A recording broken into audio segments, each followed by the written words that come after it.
Em sua vida anterior, Gray havia se tornado um rei temido, conhecido por vencer guerras e destruir tudo que ameaçava seu poder.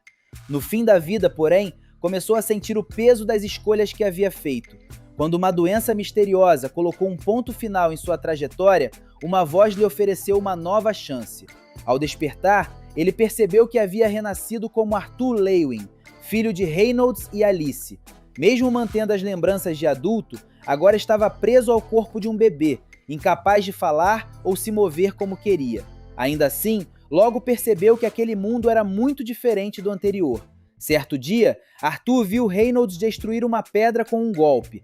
Logo depois, Alice usou magia para curar o marido, que havia se machucado durante a demonstração. Foi assim que Arthur entendeu que a mana fazia parte daquele mundo e que, se quisesse ter liberdade, precisaria aprender a usá-la. Conforme crescia, ele passou a explorar a casa escondido. Quando conseguiu engatinhar, escapou do berço e chegou até a biblioteca. Nos livros, descobriu que vivia no continente de Dikaten, uma terra habitada por humanos, elfos e anões. Também aprendeu que existiam duas formas principais de usar mana: fortalecendo o próprio corpo ou lançando magia para controlar elementos. Usando o conhecimento de sua vida passada, Arthur começou a treinar em segredo. Depois de muita concentração, conseguiu formar um núcleo de mana ainda bebê, algo raro até mesmo entre pessoas muito mais velhas. 2 anos depois, Reynolds tentou ensiná-la a usar uma espada de madeira, mas Alice interrompeu o treino assim que viu o filho em risco. Durante uma visita à cidade, Arthur observou armas, materiais e pessoas usando magia. Mesmo ficando exausto por causa do corpo infantil, ele começou a gostar daquela nova vida, principalmente porque pela primeira vez tinha pais que realmente se importavam com ele. Naquela noite, enquanto Alice levava Arthur para o quarto, revelou que já sabia das leituras escondidas. Em vez de repreendê-lo, disse estar orgulhosa e prometeu apoiá-lo em qualquer caminho. Para alguém que havia crescido sozinho na vida anterior, aquele carinho era algo completamente novo. No dia seguinte, Arthur observou Reynolds treinando com mana e decidiu que também precisava praticar. Alice tentou impedir, mas ele fez uma expressão triste até conseguir permissão. Assim que ficou sozinho, começou a concentrar energia e tentou lançar seu primeiro feitiço. O problema foi que Arthur calculou mal a quantidade de mana.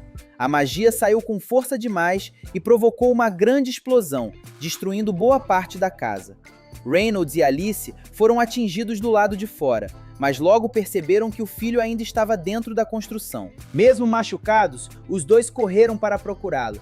Arthur havia sobrevivido sem ferimentos graves, mas a estrutura começou a desabar antes que pudesse escapar. Seu conhecimento era enorme, porém o corpo de criança ainda era lento e frágil. Reynolds e Alice entraram nos escombros sem pensar na própria segurança. Pela primeira vez, Arthur viu alguém arriscar a vida por ele sem esperar nada em troca. Em sua antiga existência, as pessoas o obedeciam por medo ou interesse. Agora, seus pais só queriam protegê-lo. Quando Alice finalmente o encontrou, abraçou o filho e começou a chorar. Arthur tentou se manter firme, mas também acabou se emocionando. Naquele momento, percebeu que já não era um rei frio e solitário. Era apenas uma criança, que pela primeira vez tinha uma família de verdade. A segunda vida não serviria somente para recuperar força ou dominar a magia. Ela também poderia ensinar Arthur a viver de uma maneira diferente, cercado por pessoas que realmente se importavam com ele. Com o passar do tempo, Arthur continuou treinando com Reynolds e escolheu seguir pelo caminho da espada. Durante uma demonstração, o pai revestiu a arma com mana. Arthur observou, repetiu a técnica e partiu a espada dele ao meio com um único golpe. Percebendo que já não tinha muito a ensinar, Reynolds sugeriu procurar um mestre. Alice rejeitou a ideia, pois não queria mandar o filho para longe. A discussão terminou quando Arthur propôs que todos viajassem juntos. Assim, a família se preparou para seguir até Shiros. No dia seguinte, eles encontraram os Chifres Gêmeos, antigo grupo de aventureiros de Reynolds. Angela recebeu Arthur e quase o sufocou em um abraço, sendo interrompida por Durden. Também estavam ali Jasmine, Helen e Adam. Com todos reunidos, a viagem começou. Depois de horas na estrada, o grupo montou acampamento. A tranquilidade acabou quando lobos de mana cercaram o local, mas os aventureiros eliminaram a ameaça rapidamente. Arthur observou pela primeira vez um combate real naquele mundo. Mais tarde, Alice percebeu que Reynolds estava ferido e tentou curá-lo. Jasmine a impediu antes que revelasse sua habilidade.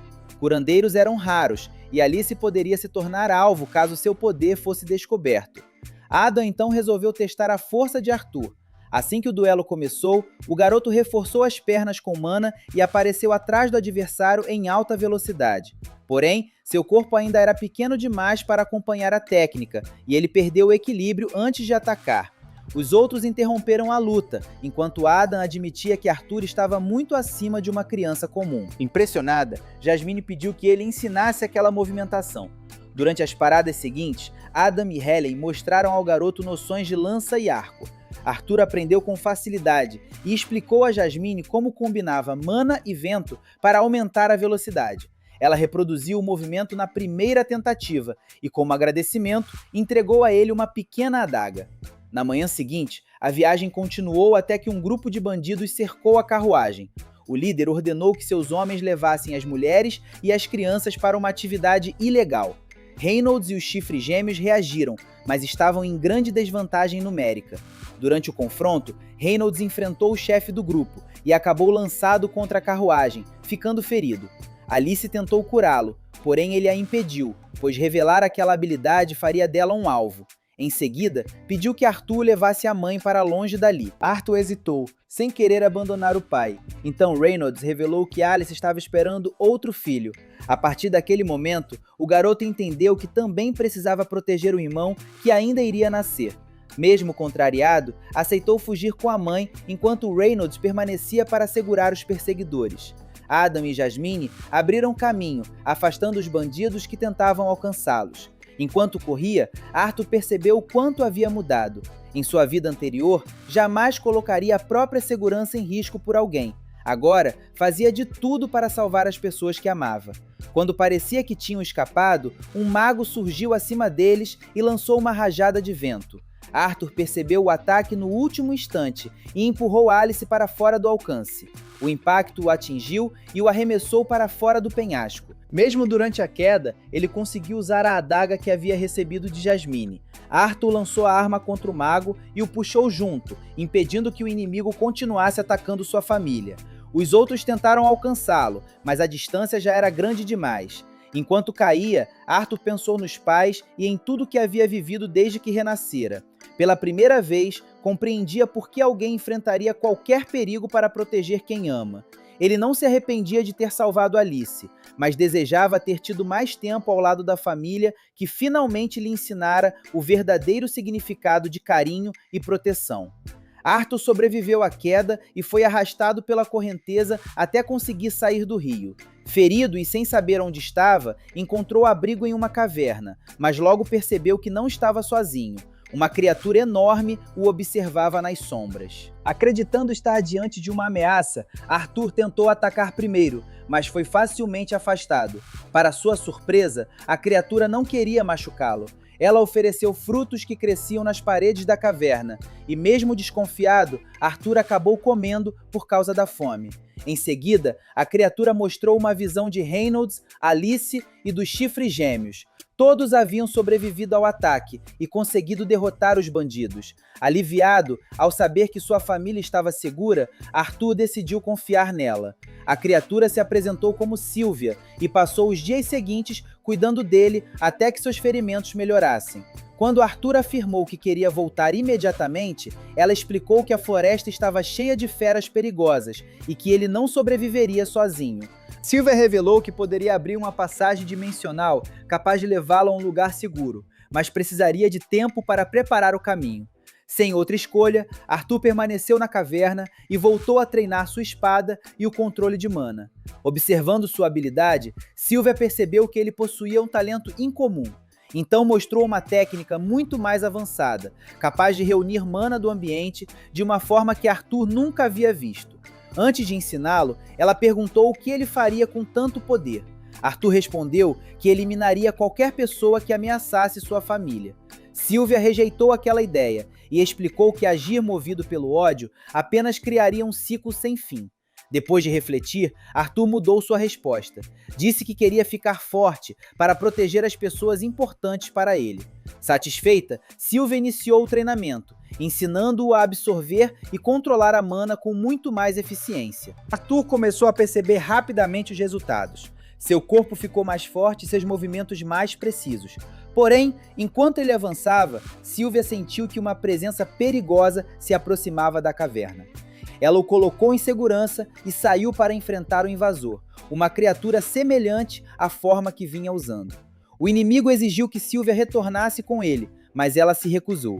O confronto começou e, para proteger Arthur, Sylvia revelou sua verdadeira aparência. Ela era um dragão. Mesmo enfraquecida, usou ataques poderosos para impedir que o adversário se aproximasse da caverna. Arthur observava escondido, incapaz de ajudá-la.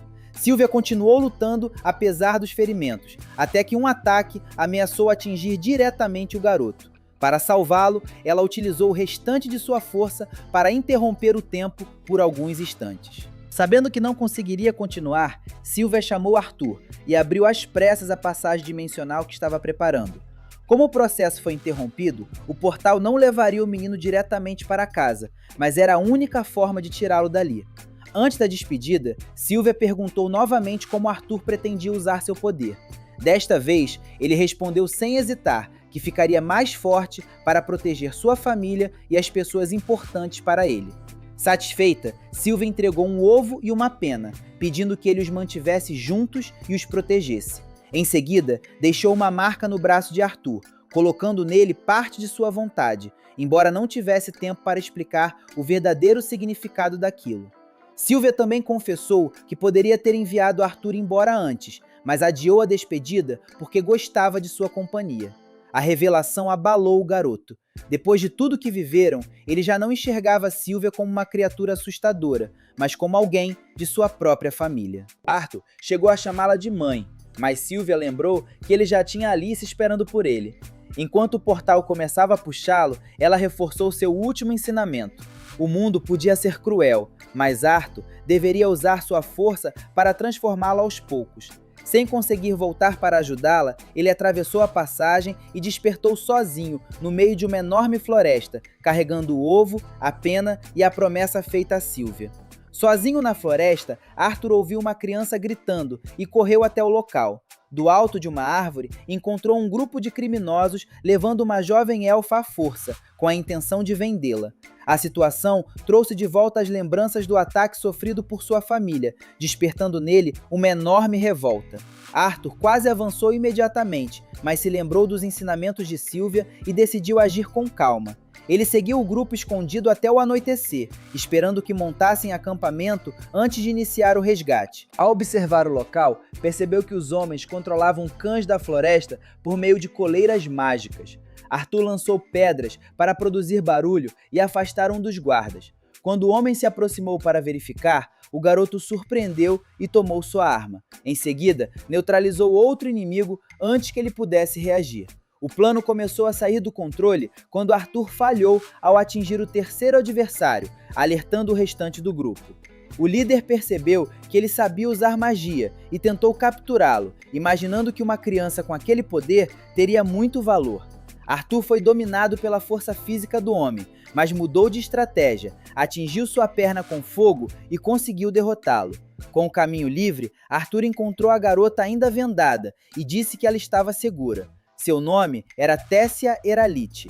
Ao notar os sinais do confronto, ela ficou assustada e Arthur rapidamente cobriu o local, dizendo apenas que os criminosos haviam sofrido um acidente. Ele devolveu os pertences da menina e tentou seguir sozinho, mas Tessia segurou sua roupa, com medo de permanecer naquela floresta.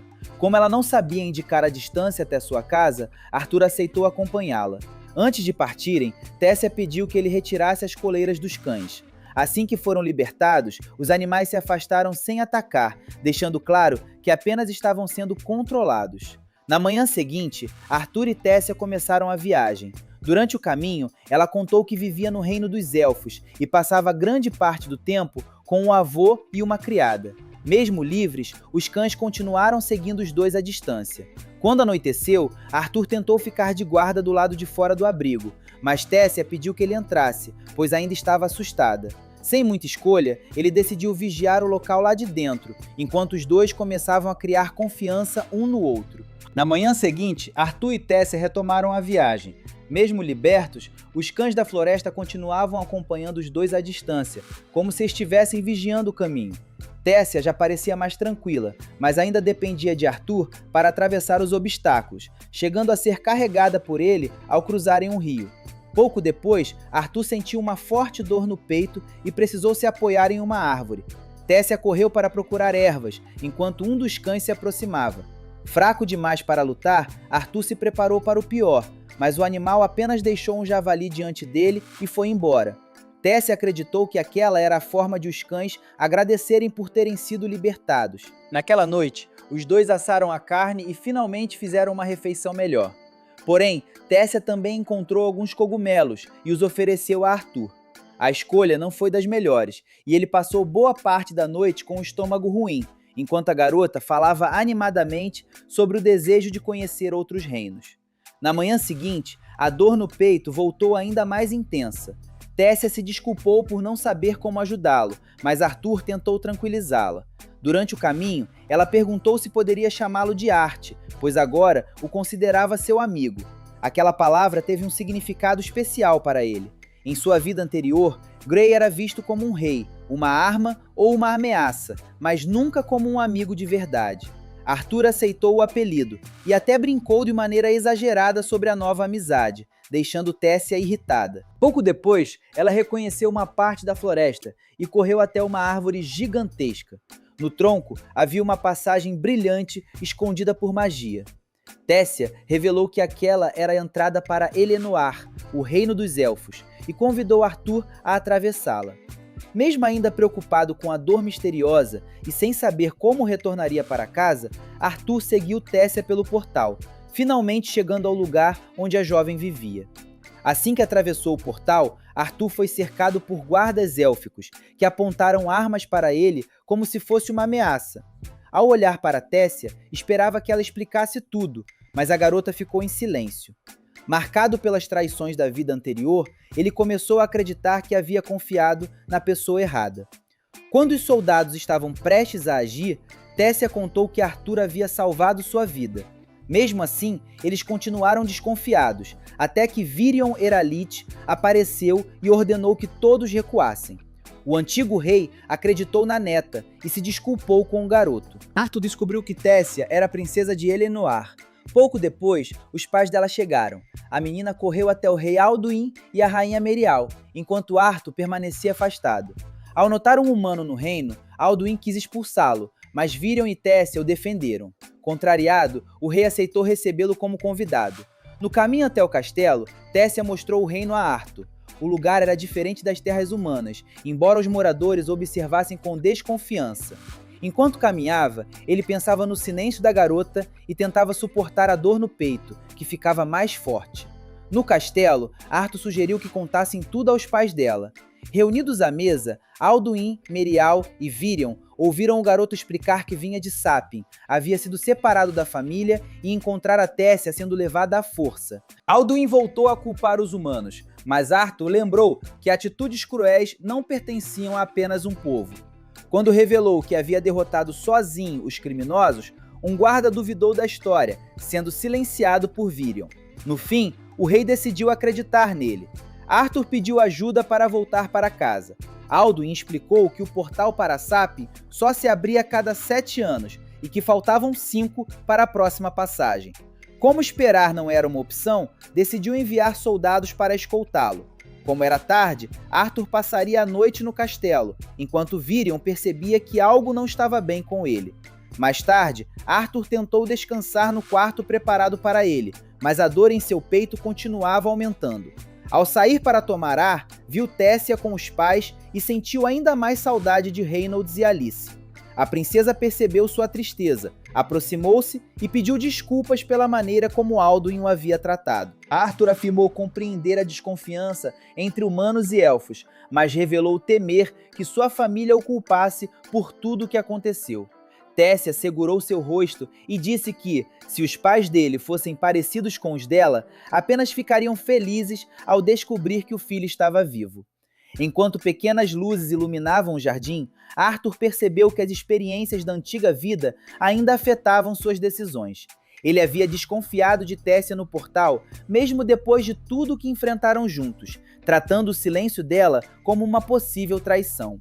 De repente, Arthur sentiu algo voando na direção da garota. Ele reagiu imediatamente, mas descobriu que aquilo fazia parte de um teste de Virion.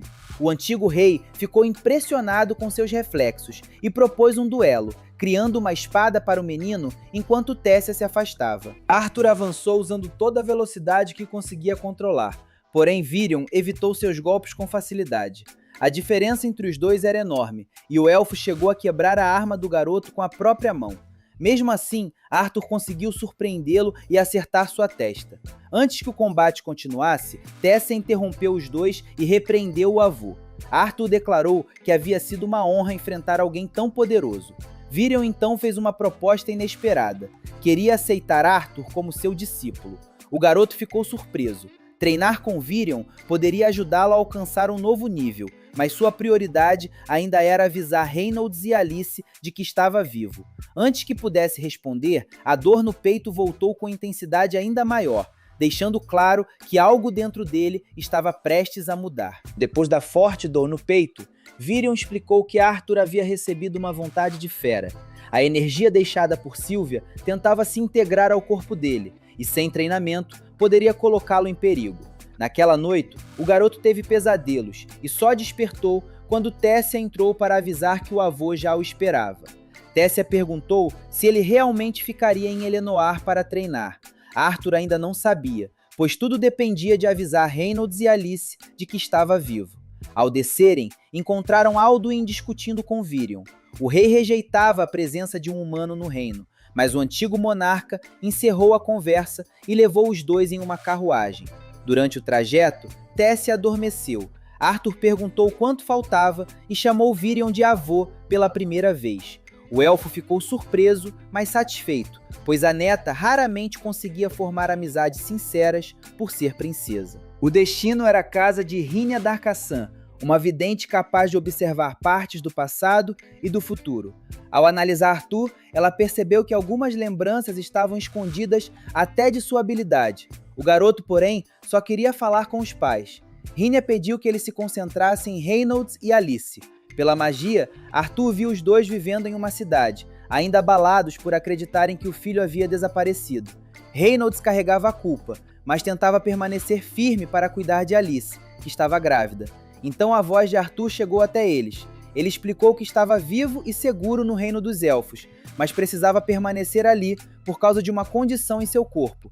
Também garantiu que ninguém tinha culpa e prometeu voltar assim que estivesse recuperado. Ao ouvir o filho, Reynolds e Alice se emocionaram. Arthur também mal conseguiu conter o que sentia, mas finalmente teve a certeza de que sua família sabia que ele estava vivo.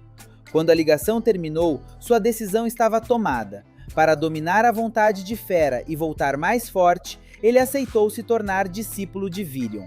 Alduin ainda não queria um humano vivendo no reino, mas Tessia lembrou que Arthur havia salvado sua vida. Virion também sugeriu anunciá-lo oficialmente como seu aluno, deixando o rei sem motivos para recusar. Alduin acabou permitindo sua permanência e até se desculpou pela maneira como o tratara. Com a situação resolvida, Tessia levou Arthur para conhecer melhor a cidade. Durante o passeio, eles encontraram Feirith Ivzar III, um jovem nobre que começou a insultar Arthur por ser humano. Arthur respondeu com ironia e errou o nome dele de propósito, irritando ainda mais o garoto. Feirith então o desafiou para um duelo, acreditando que venceria facilmente. O combate, porém, terminou quase no mesmo instante em que começou.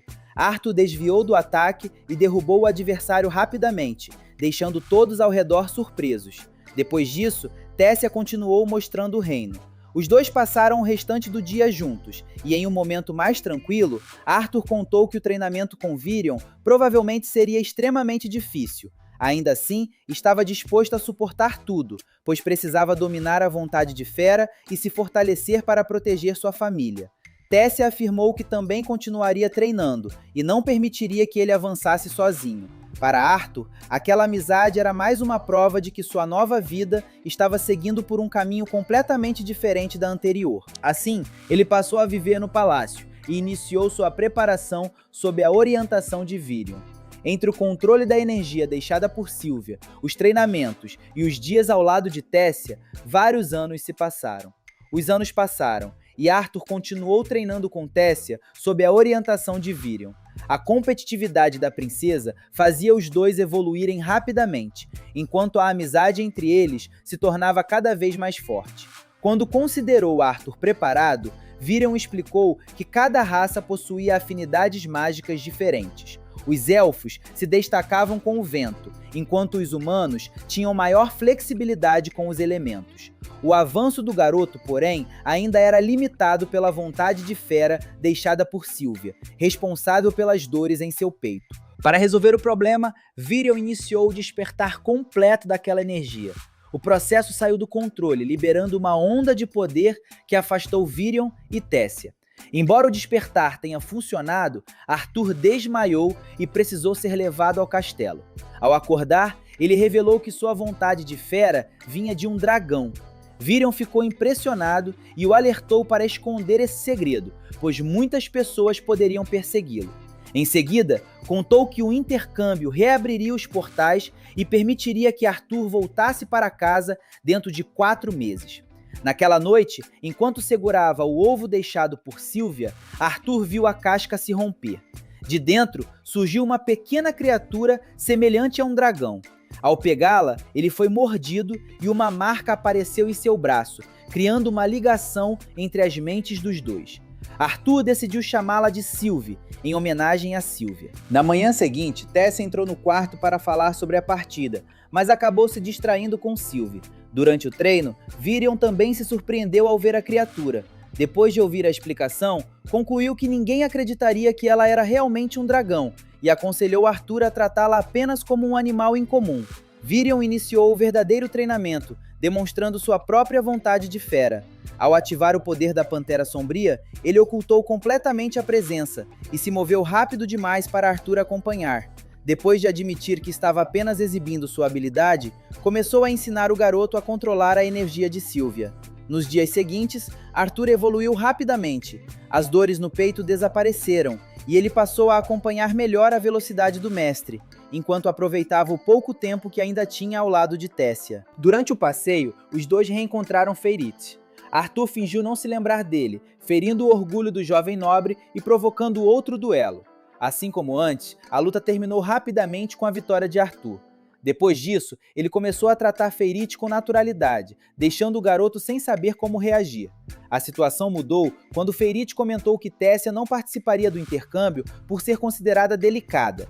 Irritada, ela o atingiu e Arthur precisou tirá-la dali. Quando tentou repreendê-la, Tessia o chamou de velho e foi embora chorando. Naquela noite, Arthur a encontrou sozinha e a convidou para caminhar. Enquanto conversavam sob o céu estrelado, Tessia confessou que gostaria que ele permanecesse em Elenoir para sempre. Arthur também queria continuar ao lado dela, mas não podia abandonar a família que esperava por seu retorno. Quando chegou o dia da partida, Virion entregou a Arthur uma bússola especial com o símbolo do Zeralite, para que ele sempre encontrasse o caminho de volta. Tessia não apareceu inicialmente, pois não conseguia enfrentar a despedida. No último instante, ela correu até Arthur e acabou tropeçando. Ele a ajudou a levantar e os dois se abraçaram antes de se separar. Arthur prometeu que voltaria algum dia e então atravessou o portal. Ao chegar à cidade de Shiros, finalmente reencontrou Reynolds e Alice. Arthur também conheceu Eleanor, sua irmã mais nova, que já admirava o irmão por causa das histórias contadas pelos pais. Depois de anos distante, ele estava novamente ao lado de sua família. O reencontro de Arthur com a família foi emocionante. Alice examinou o filho, preocupada com a condição que o obrigara a permanecer em Elenoir. Para esconder a origem da vontade de dragão, ele contou apenas que havia sofrido complicações após despertar a mana cedo demais.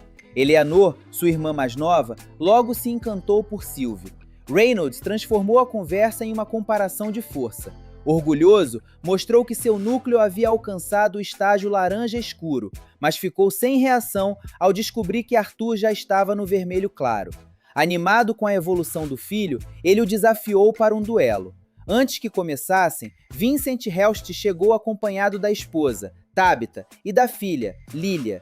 Depois das apresentações, todos seguiram para o pátio, enquanto Vincent demonstrava preocupação com os possíveis estragos. Arthur e Reynolds trocaram golpes em alta velocidade.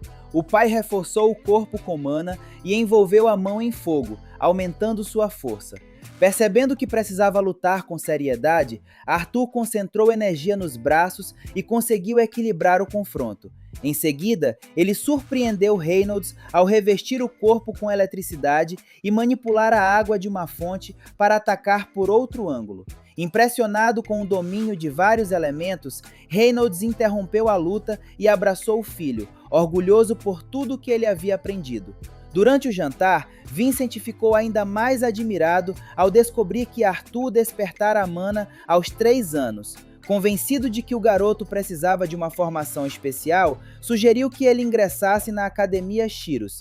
Tabitha apoiou a ideia e ofereceu ajuda com os custos, mesmo Arthur ainda não tendo a idade exigida. Alice hesitou, pois havia acabado de recuperar o filho.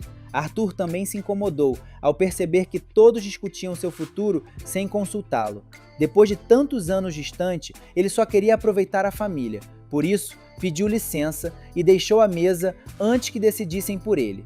Ao sair da sala, Arthur percebeu que ainda não conhecia bem a casa e quase acabou seguindo para o lugar errado.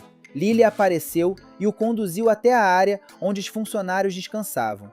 Todos a receberam com carinho e também reconheceram Arthur pelas histórias contadas pela família. Enquanto conversavam, ele descobriu que Lilia costumava se esconder ali para escapar da pressão dos pais. Vincent e Tabitha queriam que a filha se tornasse uma maga e enchiam seus dias com aulas e treinamentos. Embora ela também desejasse despertar a mana, não gostava de ter toda a sua vida controlada por essa expectativa. Mais tarde, Arthur voltou a passar um tempo com Reynolds e Alice. Os dois ainda estavam emocionados por finalmente terem o filho de volta. Mesmo percebendo o quanto ele havia mudado, continuavam tratando-o como a criança que amavam. Para eles, seu poder e seu futuro como mago eram menos importantes do que vê-lo seguro e feliz. Na manhã seguinte, Arthur foi chamado às pressas porque visitantes haviam chegado. Eram os Chifres Gêmeos, que souberam de seu retorno e foram imediatamente encontrá-lo. Angela o recebeu com um abraço tão apertado que quase o deixou sem ar, demonstrando o quanto todos haviam sentido sua falta. Depois de cumprimentar o grupo, Arthur encontrou Jasmine. Diferente dos outros, ela começou a examiná-lo em silêncio, procurando qualquer sinal de ferimento. Quando percebeu que ele estava bem, finalmente o abraçou. Jasmine pediu desculpas por não ter conseguido protegê-lo durante o ataque que separou Arthur da família. Desde aquele dia, ela carregava a culpa por acreditar que deveria ter impedido sua queda. Arthur, porém, não a responsabilizava. O que aconteceu havia mudado sua vida, mas também o levou até Sylvia, Tessia e Virion. Cercado novamente pela família e pelos antigos companheiros dos pais, Arthur percebeu que seu retorno não significava apenas voltar para casa. Ele também precisava decidir o que faria dali em diante, equilibrando o desejo de permanecer com aqueles que amava e o caminho de treinamento que se abria diante dele. Depois do reencontro, Arthur conversou com os Chifres Gêmeos e soube que o grupo estava trabalhando longe dali. Alguns dias depois, retomou o treinamento da Vontade de Fera e despertou uma habilidade surpreendente. Por poucos segundos, tudo ao redor parecia parar. O poder consumia quase toda a sua energia, mas ele continuou praticando para proteger quem amava. A concentração acabou quando Arthur percebeu que Sylvie precisava de um banho. Depois do banho, Alice também cuidou da aparência do filho. Tabitha explicou que visitariam a casa de leilões do Zelst e não queria que ele chegasse parecendo alguém que acabara de sair da floresta. Durante o passeio por Shiros, Arthur, Eleanor e Lilia aproveitaram algumas atrações até serem provocados por estudantes da Academia Shiros. Mais tarde, Arthur notou uma loja de núcleos de feras.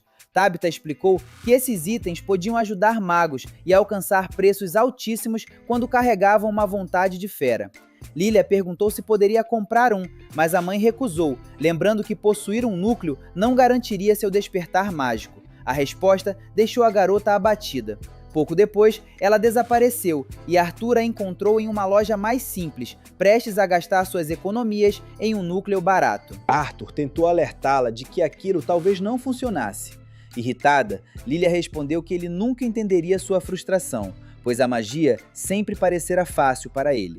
Nesse momento, os mesmos estudantes apareceram. Após um esbarrão acidental, começaram a ameaçar os dois com magia. Arthur protegeu Lilia, mas Alice e Tabitha chegaram antes que a situação piorasse. Os jovens ainda tentaram intimidá-las, até Tabitha revelar que Lilia pertencia à família Elster. Ao entenderem com quem estavam mexendo, eles recuaram. Todos voltaram para a mansão, porém Lilia continuava abalada. Sua tristeza não era apenas por causa do núcleo, mas pela sensação de decepcionar os pais por ainda não conseguir usar magia. Vincent ficou preocupado ao descobrir que Lilia quase havia enfrentado estudantes da Academia Sirius. A garota tentou assumir a culpa, mas o pai garantiu que ela não havia feito nada errado. Ainda assim, tomada pela frustração, Lilia afirmou que era inútil por não conseguir usar magia e correu para longe. Na hora do jantar, Arthur percebeu que ela não estava no quarto e saiu para procurá-la. Ele se lembrou de que Vincent sempre falava sobre a academia, transformando aquele lugar no maior sonho da filha.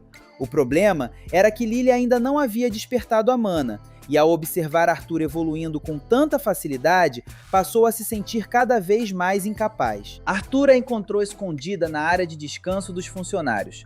Antes que ele pudesse falar, Lilia confessou que sentia inveja de seu talento e acreditava que o pai se importava mais com Arthur do que com ela.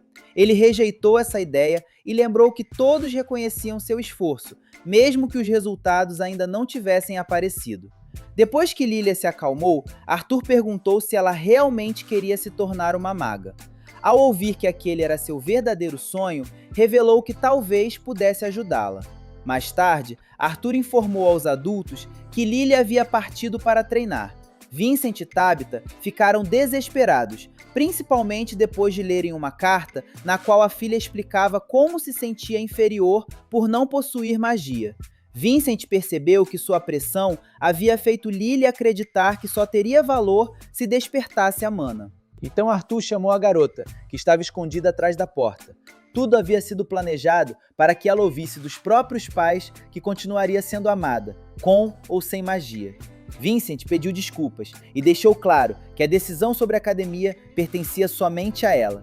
Lilia afirmou que ainda queria seguir esse caminho, mas agora por vontade própria. Arthur decidiu ajudá-la e convidou Eleanor para participar. As duas se concentraram enquanto ele guiava a circulação da mana em seus corpos. Lilia teve dificuldade no início, porém continuou tentando até finalmente enxergar as partículas luminosas ao redor. Seu despertar havia começado. Pouco tempo depois, Arthur e sua família receberam um convite para visitar a casa de leilões dos Elst. Arthur e sua família chegaram à luxuosa casa de leilões dos Elst. Alice se sentiu deslocada, mas Tabitha explicou que o evento reunia nobres e aventureiros interessados nos itens raros obtidos por Vincent. Reynolds, responsável pela segurança, acompanhava tudo de perto. Ao abrir o leilão, Vincent anunciou a presença da família real de Sapien, o rei Blaine, a rainha Priscilla, o príncipe Curtis e a princesa Catelyn. O primeiro destaque foi uma espada revestida de mana que liberava eletricidade, fazendo os lances aumentarem rapidamente. Durante a apresentação dos itens, Arthur percebeu que Sylvie havia desaparecido. Como Eleanor e Lilia estavam dormindo, ele deixou o salão para procurá-la. Nos corredores, encontrou Sebastian, o mago da família real, segurando a pequena criatura por acreditar que ela fazia parte do leilão. Arthur explicou que Sylvie era sua companheira e pediu que ele a soltasse. Sebastian permitiu que ela voltasse, mas logo exigiu que o garoto a entregasse. Diante da recusa, usou magia para intimidá-lo e, quando não conseguiu, ameaçou sua família. A provocação fez Arthur liberar uma pressão assustadora. Janelas se quebraram e várias pessoas sem proteção mágica perderam as forças. Ao perceber o caos, ele conteve a energia, enquanto Reynolds organizava a retirada dos convidados. Depois que todos ficaram seguros, o rei chamou Reynolds para exigir explicações. Sebastian apareceu fingindo querer evitar punições, mas voltou a demonstrar interesse por Sylvie. Blaine então pediu que ela fosse entregue ao mago como forma de agradecimento. Reynolds respondeu que não podia decidir por Arthur. O rei fez a proposta diretamente ao menino e chegou a oferecer o raro filhote de leão em troca. Arthur recusou sem hesitar, deixando claro que Sylvie não era um objeto que pudesse ser comprado. Diante da insistência do rei Blaine, Arthur deixou claro que Sylvie não estava à venda. Para fazê-lo entender, perguntou se ele aceitaria negociar os próprios filhos. A comparação irritou o monarca e os guardas avançaram. Arthur derrubou os soldados rapidamente. Sebastian lançou magia contra ele, mas o menino ativou o vazio estático. O salão ficou imóvel, deixando apenas os dois conscientes. Sem ninguém para ajudá-lo, Sebastian perdeu a arrogância. Arthur se aproximou, feriu sua perna e o advertiu para nunca mais ameaçar sua família. Quando o tempo voltou ao normal, o esforço foi grande demais e Arthur desmaiou. Ele despertou mais tarde com uma forte dor de cabeça. Alice explicou que a confusão havia sido controlada e o levou para passear. Arthur encontrou um enfeite de cabelo para Eleanor, mas se preocupou com o dinheiro e com a possibilidade de Reynolds ter perdido o emprego. Alice o tranquilizou, revelando que também trabalhava produzindo artigos para nobres. Ao voltarem, encontraram Reynolds discutindo com um representante do rei. O homem entregou moedas como pedido de desculpas e informou que os guardas envolvidos haviam sido afastados. Sebastian também perdera sua posição, enquanto a versão oficial dizia que a própria magia dele havia saído do controle. Reynolds considerou a punição pequena, mas Arthur admitiu que também havia agido de forma impulsiva. Depois que o mensageiro partiu, seu pai entregou toda a recompensa ao filho, afirmando que ele havia sido quem realmente correu perigo.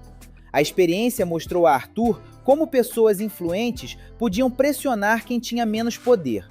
Determinado a evitar que isso se repetisse, ele seguiu para a Academia Sirius na manhã seguinte. Ao chegar, percebeu uma coruja observando seus passos. Arthur seguiu a ave até um local afastado e entendeu tarde demais que havia sido atraído até ali. À sua espera estava Cynthia Goodsky, diretora e fundadora da Academia Sirius. Ao chegar à Academia Sirius, Arthur foi recebido por Cynthia Goodsky, a poderosa diretora sobre quem Vincent tanto havia falado. Em vez de acreditar apenas nos elogios, ela decidiu testar pessoalmente as habilidades do garoto. Cynthia começou liberando uma pressão mágica intensa. Arthur sentiu a enorme diferença entre os dois, mas permaneceu de pé e respondeu usando tudo o que sabia. Ele envolveu o corpo com vento, ergueu pedras com magia de terra e as lançou contra a diretora. Cynthia bloqueou o ataque com facilidade e também neutralizou as lâminas de fogo que surgiram por trás dela. Frustrado, Arthur tentou avançar diretamente, mas foi lançado para longe por uma rajada de vento. Cynthia reconheceu seu talento, porém apontou que sua confiança exagerada poderia colocá-lo em perigo. Como último teste, lançou uma poderosa onda sonora e ordenou que ele permanecesse consciente. Mesmo bastante abalado, Arthur conseguiu resistir. Impressionada, Cynthia se ofereceu para treiná-lo pessoalmente. Arthur aceitaria ingressar na academia, mas exigiu que ela protegesse sua família. Além disso, só começaria os estudos quando alcançasse a idade adequada, pois queria passar os próximos 3 anos viajando e adquirindo experiência como aventureiro. A diretora concordou, desde que seus pais autorizassem. Ao contar o plano em casa, Alice recusou imediatamente. Depois de anos acreditando que havia perdido o filho, ela não queria vê-lo partir outra vez. Arthur prometeu que faria apenas viagens curtas e retornaria regularmente. Reynolds sugeriu que ele fosse acompanhado por um guardião, e Alice acabou aceitando com a condição de que Arthur não escondesse os perigos que enfrentasse. Reynolds procurou os chifres gêmeos, que se ofereceram para ajudar sem cobrar nada. Adam recusou a missão, afirmando que acompanhar Arthur seria perigoso demais. Para a surpresa de todos, Jasmine se voluntariou. Além de ser uma aventureira experiente, ela confiava no garoto e ainda carregava a culpa por não ter conseguido protegê-lo durante o ataque na estrada. Com Jasmine escolhida como sua guardiã, Arthur finalmente recebeu permissão para iniciar a jornada. Antes da partida, porém, ainda precisava encontrar uma arma adequada. Com a viagem autorizada, Arthur foi levado por Reynolds até o depósito da casa de leilões dos Elsti para escolher uma arma. Vincent colocou uma enorme coleção de espadas à disposição, mas nenhuma parecia adequada. A maioria havia sido feita para aventureiros adultos e não combinava com o corpo pequeno do garoto. Depois de horas procurando, Sylvie chamou sua atenção para um objeto que parecia apenas um bastão velho. Arthur o pegou e percebeu que era muito mais pesado do que aparentava. Quando fez a mana circular pelo objeto, símbolos luminosos surgiram e uma lâmina escondida apareceu.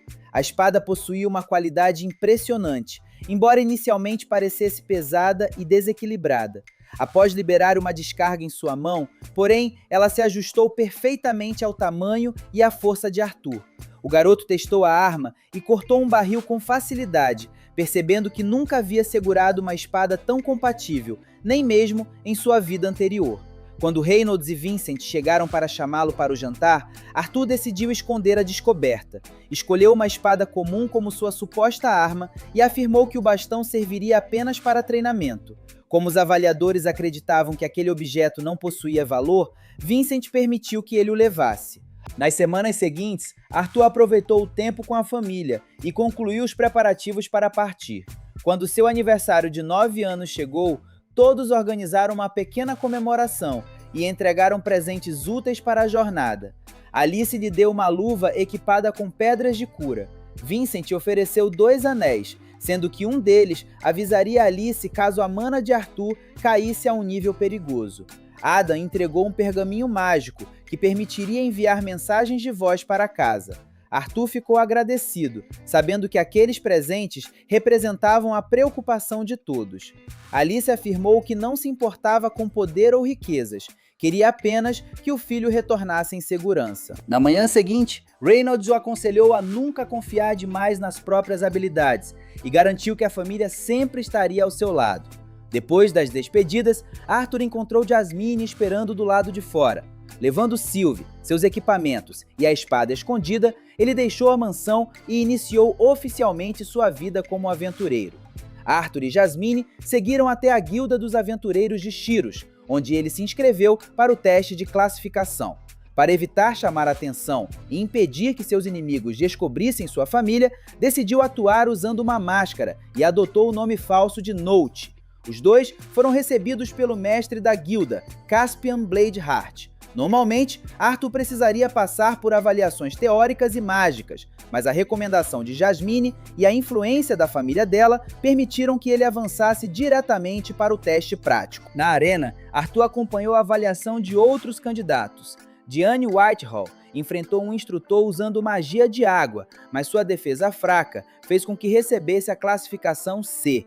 Logo depois, Elijah Knight recebeu o rank B, sem sequer lutar, aparentemente por causa de pessoas influentes ligadas ao Reino dos Anões.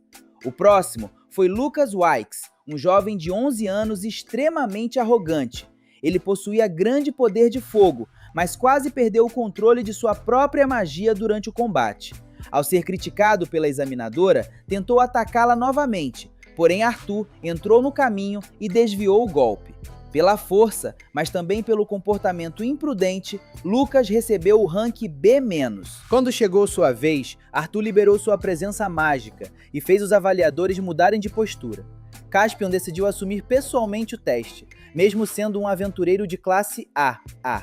O confronto mostrou que Arthur possuía técnica e experiência muito acima de alguém de sua idade. Ao final, ele foi aprovado diretamente como aventureiro de rank B. Depois da avaliação, Caspian comentou que vários jovens talentosos haviam surgido após um intercâmbio secreto entre os gêmeos. Lucas tinha sangue élfico, enquanto Elijah possuía ligações desconhecidas com os anões. Arthur, por outro lado, continuava sendo um mistério, até mesmo para o mestre da guilda. Na saída, Arthur encontrou Elijah e os dois conversaram brevemente.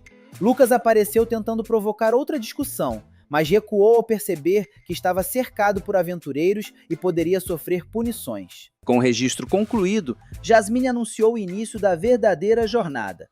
Ela conduziu Arthur por um portal até as planícies próximas às Terras das Feras, uma região usada por iniciantes. O lugar parecia tranquilo demais, mas aquela calmaria estava prestes a acabar. Pouco depois de chegarem às planícies, um forte estrondo interrompeu a tranquilidade. Uma enorme fera, semelhante a um javali, surgiu entre as árvores, atacando os aventureiros que estavam na região. Jasmine percebeu imediatamente que uma criatura daquele nível não deveria estar em uma área destinada a iniciantes. Os dois se afastaram e encontraram uma carruagem destruída. Pelos sinais deixados no local, Jasmine concluiu que alguém havia tentado transportar a fera viva, mas ela escapou e perdeu o controle. Antes que pudessem pensar em uma solução, o animal voltou a persegui-los. Jasmine ordenou que Arthur se retirasse e avançou usando magia de vento. Ela conseguiu desviar dos primeiros ataques, mas acabou sendo lançada contra uma árvore. Arthur entrou no caminho e a segurou antes que ela atingisse o chão. Mesmo abalada, Jasmine retornou para proteger os aventureiros mais fracos. Arthur sentiu vontade de atacar imediatamente, porém se lembrou do aviso de Cynthia sobre sua confiança excessiva. Em vez de agir por impulso, analisou os movimentos da criatura e esperou pela oportunidade correta. Quando o javali concentrou toda a atenção em Jasmine, Arthur avançou. Ele revestiu a espada com fogo e atingiu a fera no momento exato, encerrando a ameaça antes que mais alguém fosse ferido. Embora todos estivessem seguros, Jasmine ficou incomodada por ter sido salva pela pessoa que deveria proteger. Durante a conversa, ela revelou que pertencia à família Flamesworth, uma linhagem conhecida pelo domínio da magia de fogo. Quando despertou afinidade apenas com o vento, foi tratada como uma decepção. Arthur se revoltou com a maneira como ela havia sido julgada. Ele também conhecia a sensação de ser tratado como alguém sem valor. Jasmine contou que deixou a família e se tornou aventureira, encontrando nos chifres gêmeos pessoas que a ensinaram a confiar nos outros. Ao ouvir sua história, Arthur percebeu o quanto também havia mudado desde que renascera. Antes, acreditava que força significava permanecer sozinho. Agora compreendia que os vínculos construídos com sua família e seus amigos eram justamente o motivo para continuar avançando. Ao lado de Jasmine, ele seguiu viagem determinado a se tornar mais forte, não apenas por si mesmo, mas para proteger todos que passaram a fazer parte de sua nova vida. Muitos dos nossos vídeos teve a monetização cortada, e isso prejudica muito o canal, além de ter dado muitos direitos autorais. Mais paciência, né?